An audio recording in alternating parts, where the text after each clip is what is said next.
So, human nature inventory. This is a part section of your philosophy of education paper, and I think one of the things that we have to start out with is what do we truly believe about people if we are going to be working in a people-centered field. Whether you are going in adult education counseling or working with children, it's unbelievably important to think about what we believe about humans and how we need to work with them and what type of way that those things move forward with. And I think that's important to try to take a back piece and look at. This is going to be a section. While nothing is due about this inventory, it will be something that you'll be directly using in your paper. So what do you believe about children? I would like you to take about 2-3 seconds to, sorry, I'm going to take about 2 or 3 seconds to let you pause, and then 2 or 3 seconds afterwards, kind of like come back in to really kind of just put down your initial thoughts on paper. Like, what is it that you really believe about children? Go.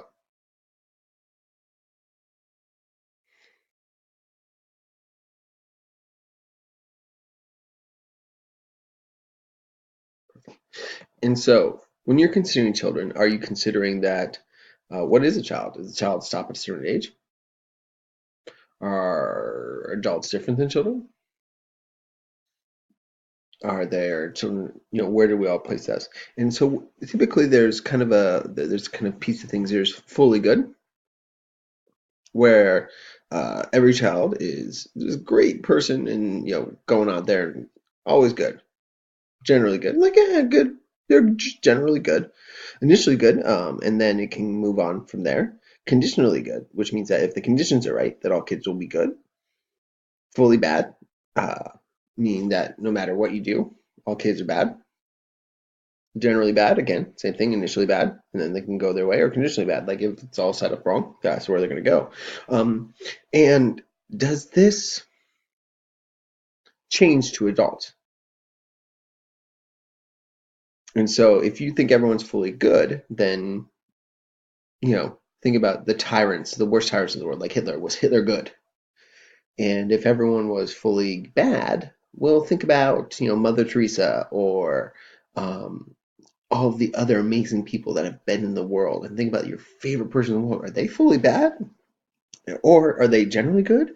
Most people generally good, and those types of things. And where do you fall in those lines? And how's that compared to an adult? And I think a lot of the times when we do these exercises, we always think of like, oh, kids are so good, da, da, da, da, da. And then they potentially turn bad, or they potentially turn good, and who knows what that's going to be. But I want you to take again another period to reflect and push down on where do you find people in general here.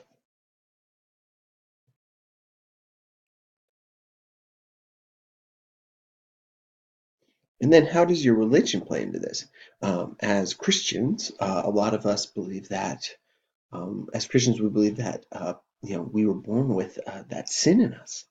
And does that push us to an initially bad type thing and then we come back to redemption? Or is that just, is that something that we overcome? And who knows? So does your anger about the nature of children impact how you view your students? Does it impact how you believe about your children and influence your teaching? Because if you believe they're initially bad, that sets up a bunch of rules of if we believe they're always going to make the wrong choice, then we put these things in place, make things very clear and very box cutter like. Or if we believe they're always, always going to make the good choice, well, maybe we don't even need those rules. We can have much more of an open space where we have that flow of energy.